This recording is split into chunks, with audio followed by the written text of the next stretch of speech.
આપણા નેતા જે કાકા છે ને, કાકાના માણસો પણ અહીંયા આવ્યા છે વિડિયો બનાવવા માટે. પછી કે છે લોકો તો હતા પણ દમ નહોતો, સૂત્રમાં કોઈનો દમ નહોતો એવું કે છે.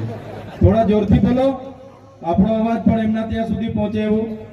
જય જોહાર, જય આદિવાસી, જય જવાન, જય જવાન. ધન્યવાદ.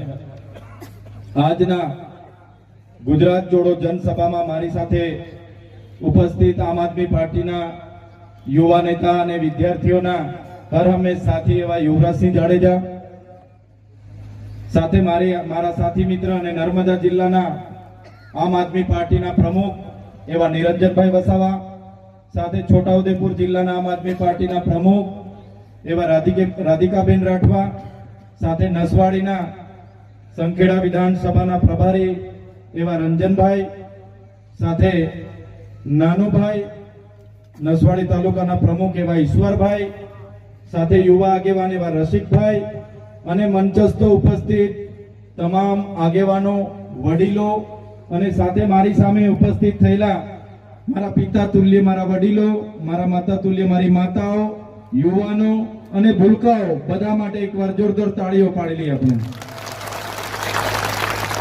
સાથે સાથે આપણી વાત ગુજરાત અને દેશ સુધી પહોંચે એના માટે અહીં સતત પ્રસારણ કરી રહેલા મારા મીડિયા મિત્રો, અને આપણો કાર્યક્રમ સુચારુ અને સારો થાય એની કાયદો અને વ્યવસ્થા જાળવવા માટે અહીં ઉપસ્થિત થયેલા તમામ પોલીસ અધિકારીઓ માટે પણ જોરદાર તાળીઓ પાડીએ.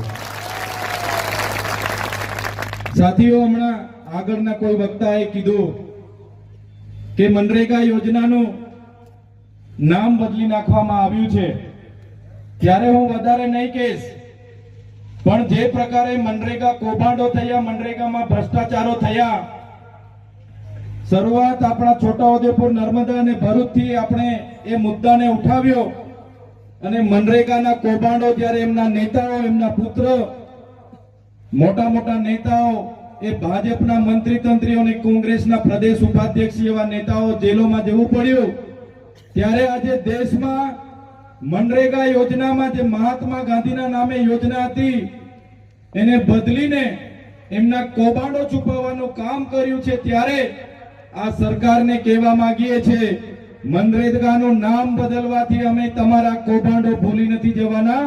આવનારા દિવસોમાં તમને એનો જવાબ મળી જવાનો છે. એમણે નામ બદલ્યું, જી રામજી રાખ્યું. આપણા વડીલો બધા કહે છે રામજી તો સૌના હૈયામાં વસે છે, પણ કૌભાંડોમાં એમના નામનો ઉપયોગ